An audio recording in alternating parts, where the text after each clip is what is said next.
The cat is a familiar animal. What does a cat have in common with a giraffe? Or a bat? Or a dolphin? While these animals look very different, they all have something in common. They are all mammals. As a group, mammals have certain physical characteristics which they share with other animals. All mammals have backbones, and so belong to the large group of animals called vertebrates. This group also includes the reptiles, amphibians, fish, and birds. All mammals are warm-blooded vertebrates. Being warm-blooded means that the internal body temperature of a mammal remains about the same, no matter what the temperature is of the surrounding air or the surrounding water.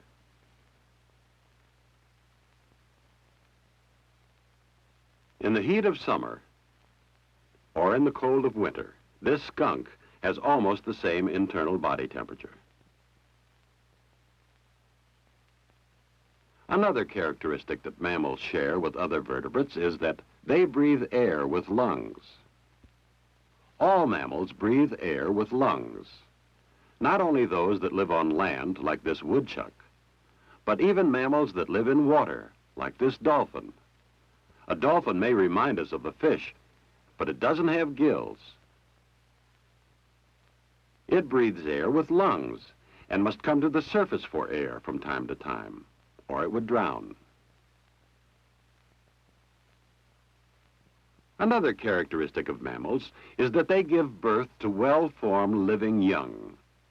This characteristic is also found among a few kinds of fish and reptiles, but giving birth to well-formed living young is most characteristic of mammals.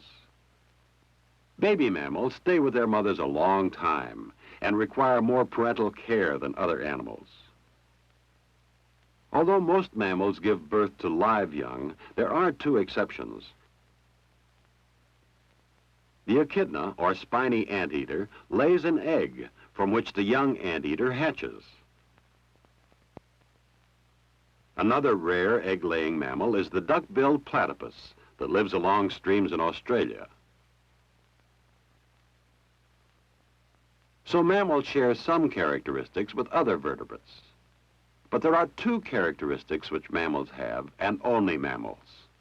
First, mammals have some kind of hair. One of the first things we notice about a cat and other mammals is the covering of hair. Sometimes we call it fur. In some mammals, the hair is called wool, as on sheep. The hair covering keeps the animals warm. Sometimes the hair has unusual markings or patterns, as on this tiger.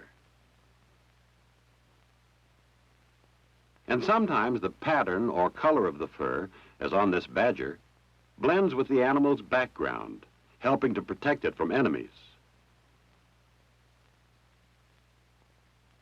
On some mammals, the hair is not easy to see. On a porcupine, we see many hard, sharp quills. But beneath the quills, the porcupine, like all mammals, has hair. Some mammals, such as elephants, seem to have no hair. But if we look closely at the adult, we can see hair on the head. Often a mammal has more hair when it's young. This baby elephant is covered with bristly hair, but will lose most of it as it grows older. Some mammals, such as dolphins, have sparse hair when they're young, but lose it as they grow older.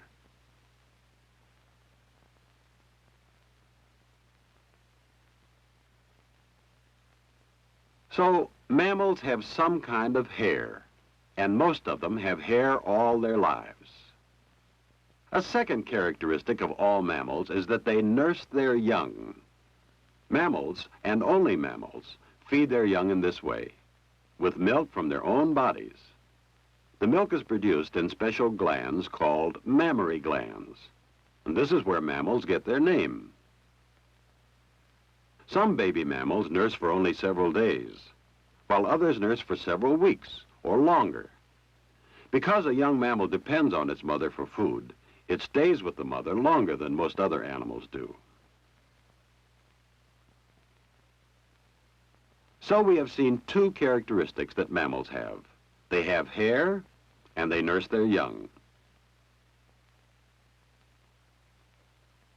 There are some special characteristics that only certain mammals have, and mammals may be grouped according to these special characteristics.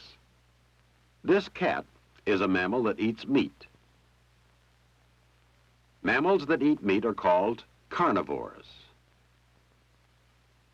Carnivore means meat eater, and such a mammal has long, sharp eye teeth used to tear the meat.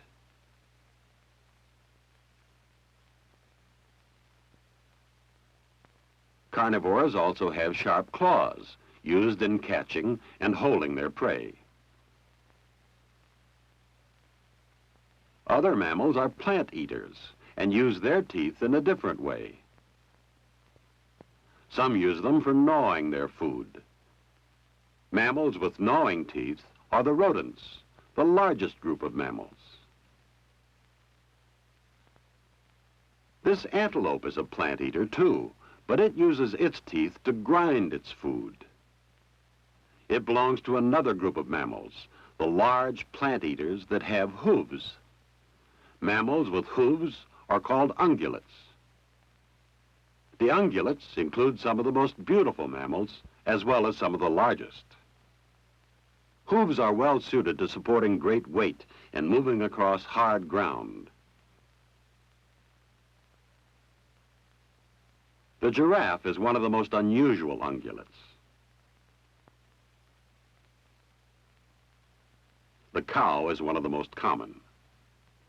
All the ungulates have hooves and eat plant food. This plant eater is a wallaby, a relative of the kangaroo. Wallabies and kangaroos belong to a group of Australian mammals with a very unusual characteristic. They have pouches in which they carry their young. Mammals with pouches are called marsupials. When a wallaby is born, the mother puts it into her pouch, where the mammary glands are located. The baby is carried in the pouch until it's old enough to get along by itself. The chubby little koala bear is another marsupial of Australia. The opossum is the only North American marsupial. The marsupials are considered a very primitive group of mammals. Many of the most highly developed mammals are included in the primates, another group.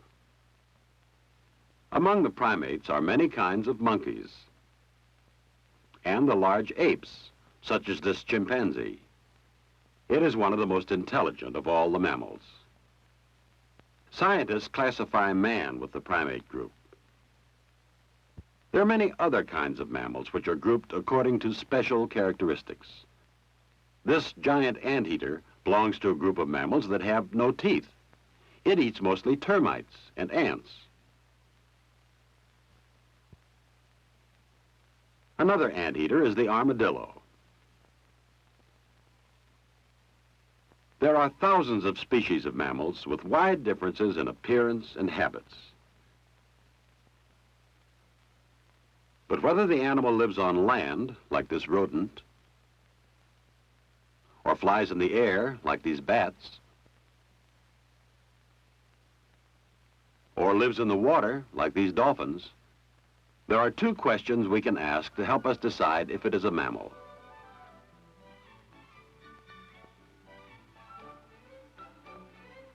Does it have hair, and does it nurse its young?